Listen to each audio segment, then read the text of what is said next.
The title of this story is Birbal Goes to Heaven. Because Birbal was very wise and witty, the emperor's courtiers and other people used to be very jealous with him and always used to find some way to degrade him. One day, the court barber, who was very jealous of Birbal, plotted a plan against him. So when the king called him the next time to trim his beard, he went there and started trimming his beard. He said, "Sir, last night I dreamt about your father." The king got interested, so he asked, "What did he say to you?" "Sir, he said to me that everything is good in paradise, but he feels a great absence of a good humorous man who can amuse him." The king thought and thought, but nobody else he could think of except Birbal, who could perform this kind of duty well. And naturally, the only way to go to heaven was through death. For a moment, Akbar was very sad to lose such a good man, but thinking of his father, he made up his mind. He summoned Birbal and said, "I think, Birbal, you love me very much and you can sacrifice anything for me." Birbal tried to understand his point but couldn't guess. He said, "You know, Majesty, I do."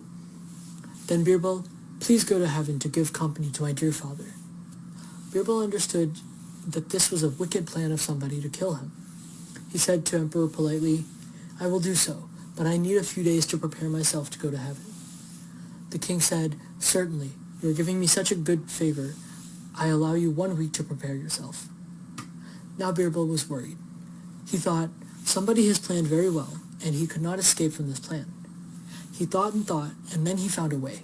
He dug a ditch near his house, which would serve as his grave, and dug a tunnel too, which would open in a room of his house. After doing this, he returned to the imperial court. He said, "I am ready, His Majesty, but there are 2 conditions." Akbar was so happy to hear this that he forgot Birbal might put some odd conditions on him. He asked, "What are those conditions, Birbal? Tell me soon. I will try to fulfill them so you can go to heaven to be with my dear father."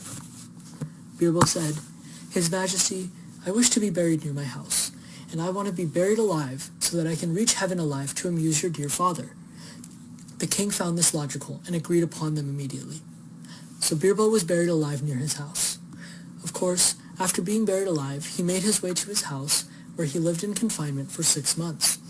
After 6 months, he came out of hiding with grown beard and shabby hair, and asked the permission of the emperor to appear in the royal court. Looking at him, Akbar cried, "Where have you been, Birbal?" Birbal said, "Your Majesty, I was in heaven with your dear father. I had a very good time there with your father. He was so happy with my services that he gave me special permission to return to earth." Akbar was very anxious to know about his father, so he asked, "Did he send any message for me?" Birbal said, "Yes, Your Majesty. He has said that very few barbers can make it to go to heaven, and people there are living shabbily. You can make out this from my own grown beard and shabby hair, so he has asked you to send your own barber to him immediately." Akbar understood everything immediately. He gave Birbal a big prize and his barber the life sentence. The end.